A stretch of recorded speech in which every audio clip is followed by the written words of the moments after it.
Assalomu alaykum obunachilarimiz. Bugungi upgrade'da HP notebook'ga hozir mana xaridni olib, 128 talik SSD qo'yamiz.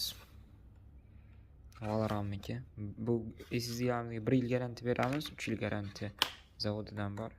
2 yil, 2,5 yildan keyin buzilsa ham bizga olib kelasizlar. Almashtirib bera olamiz. Agar siz ham kompyuteringizni tezlashtirish kerak bo'lsa, SSD qo'yib qotib qolgan bo'lsa, bizga aloqaga chiqsangiz, sana Xudo xohlasa tezlashtirib bera olamiz sizni kompyuteringizni.